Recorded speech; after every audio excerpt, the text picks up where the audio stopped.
Hi. మనం last time ADHD యొక్క క్రైటీరియాని తెలుసుకున్నాం. అంటే 2 సెట్టింగ్స్‌లో 6-12 నెలల్లోపు ఈ పిల్లల్లో కన్సిస్టెంట్‌గా బిహేవియర్స్ గనక ఉంటే, అది 12 లోపు సంవత్సరాల పిల్లల్లో ఉంటే దాన్ని ఏడీహెచ్‌డీ అని అంటాము. అసలు ఏడీహెచ్‌డీకి ఏమేం క్యారెక్టరిస్టిక్స్ ఉన్నాయి, ఎన్ని టైప్స్ ఉంటాయో మనం ఇవాళ చూద్దాం. ఏడీహెచ్‌డీలో మెయిన్ 2 టైప్స్ ఉంటాయి. సో, ఆ 2 టైప్స్ ఏంటంటే ఫస్ట్ వన్ ఈజ్ ఇన్‌అటెంటివ్. అంటే వాళ్ళు ఫోకస్ చేయలేరు. ఏ స్కిల్ మీద గానీ, ఏ యాక్టివిటీ మీద గానీ.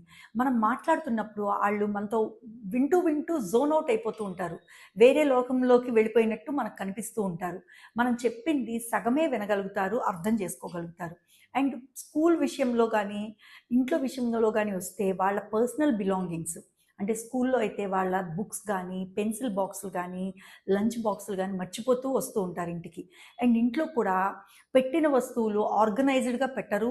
అండ్ ఎక్కడ తీసిన వస్తువులు అక్కడ వదిలేసి వెళ్ళిపోతూ ఉంటారు. అండ్ ఇంకొకటొచ్చేసి హైపర్ యాక్టివిటీ. హైపర్ యాక్టివిటీలో వాళ్ళు ఒక చోట స్థిమితంగా కొన్ని నిమిషాలు, కొన్ని సెకండ్స్ కూడా కూర్చోలేరు. వాళ్ళు వాళ్ళ కాళ్ళకి చక్రాలు కట్టుకున్నట్టుగా తిరుగుతూ ఉంటారు. అండ్ వాళ్ళు ఒక స్కిల్ నుంచి అంటే ఒక యాక్టివిటీ చేస్తూ ఇప్పుడు ఫర్ ఎగ్జాంపుల్ కలరింగ్ యాక్టివిటీ చేస్తున్నారు. ఆ యాక్టివిటీ నుంచి ఇంకొక యాక్టివిటీకి ఇంకేదో బిల్డింగ్ బ్లాక్స్‌లోకో లేదా ఫిక్సింగ్ పజిల్‌లోకో అలా ఒకదాని నుంచి ఒకటి వాళ్ళు స్ట స్టెప్ ఔట్ చేస్తూ ఉంటారు. అండ్ ఇంకొకటొచ్చేసి వీళ్ళల్లో మనము సగం క్వెషన్ అడగక ముందే లేదా టీచర్ క్వెషన్ అడగక ముందే ఆన్సర్ ఇవ్వటానికి ట్రై చేస్తూ ఉంటారు. టర్న్ టేకింగ్ అనేది కూడా వీళ్ళకి తెలీదు. వాళ్ళ టర్న్ అంటే ఒక ఆటలో గనక వాళ్ళ టర్న్ వచ్చేదాకా వెయిట్ చేయలేరు.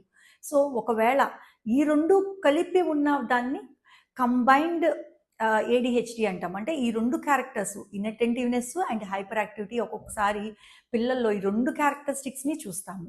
సో, ఇవన్నీ గనక పిల్లల్లో 6-12 నెలల లోపు కన్సిస్టెంట్‌గా 2 సెట్టింగ్స్‌లో 12 సంవత్సరాల పిల్లల లోపు ఉంటే గనక డెఫినిట్‌గా ఇది ఏడీహెచ్‌డీ అని గుర్తించాలి. అండ్ దానికి తగ్గ ప్రొఫెషనల్స్ దగ్గరికెళ్ళి వాళ్ళ సలహా మీదట థెరపీలు గానీ, లేదా ఏమన్నా గైడ్‌లైన్స్ కానీ ఫాలో అవ్వాలి.